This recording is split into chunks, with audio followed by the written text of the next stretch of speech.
குயிக்கான weight loss ஒரே மாசத்துல 10 kilo 15 kilo 20 kilo நீங்க எவ்வளவு வேணா குறைக்கலாம்.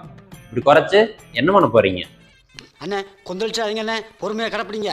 இந்த மாதிரி ஒரே மாசத்துல 10 கிலோ 3 மாசம் 30 கிலோ 4 மாசம் 35 கிலோ குறைச்சு பருத்தி மூட்டை குடோனுக்கு வந்ததான் மிச்சம். வெயிட் ரீகனாலும் ஏகப்பட்ட பேர் இருக்காங்க. இந்த மாதிரி நீங்க எந்த மெத்தட் ஃபாலோ பண்ணீங்கனாலும் அதனால எந்த பிரயோஜனம் உங்களுக்கு இல்லை. ஒரு யதார்த்தத்தை நீங்க புரிஞ்சுக்குங்க. உங்களுக்கு வெயிட் கெயின் ஆனது எவ்வளவு வருஷம் கெயின் ஆச்சு? 2 வருஷத்துல இருந்து மேக்சிமம் ஒரு 15 வருஷம் 20 வருஷம் நீங்க இவ்வளவு வருஷம் கெயின் ஆன வெயிட் எல்லாமே உங்களுக்கு உடனே ஹெல்த் பிரச்சனை கொடுத்துருக்காது. நீங்க ஸ்டெப் பை ஸ்டெப் உங்க பாடியில இருந்து ஃபேட் ஸ்டோர் ஆயிருக்கும், டாக்ஸின் ஸ்டோர் ஆயிருக்கும், உங்க லைஃப் ஸ்டைல் மாறி இருக்கும், ஃபுட் ஹேபிட் மாறி இருக்கும். இந்த மாதிரி ஒவ்வொன்றா மாறி மாறி போறப்போ லாங் டேர்முக்கு அப்புறம் தான் ஹெல்த் பிரச்சனை வந்திருக்கும். நீங்க அப்பதான் வெயிட் லாஸ் ஸ்டார்ட் பண்ணிருப்பீங்க.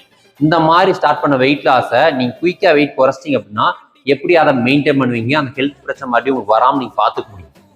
வெயிட் லாஸ் அப்படிங்கிறது உங்க லைஃப் ஸ்டைல் சம்மந்தப்பட்டது. நீங்க லாங் டேர்ம் மெயின்டைன் பண்ணணும் அப்படின்னா உங்களோட லைஃப் ஸ்டைலை மாற்றி உங்க ஃபுட் ஹேபிட்டை மாற்றி அதை லாங் டேர்ம் மெயின்டைன் பண்ற ஹேபிட்ஸ்க்கு வரணும்.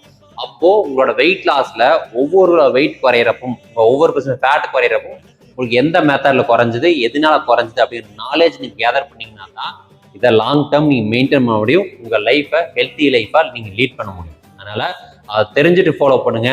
தெரியாம குயிக்கா வெயிட் குறைச்சிட்டு மறுக்க பருத்தி மூட்டையை குடோனுக்கு கொண்டு வந்துடாதீங்க.